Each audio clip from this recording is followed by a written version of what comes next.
ॐ सोमनाथाय नमः। ॐ मल्लिकार्जुनाय नमः।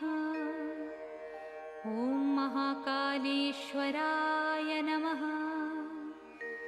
ॐ ओंकारेश्वराय नमः। ॐ वैद्यनाथाय नमः।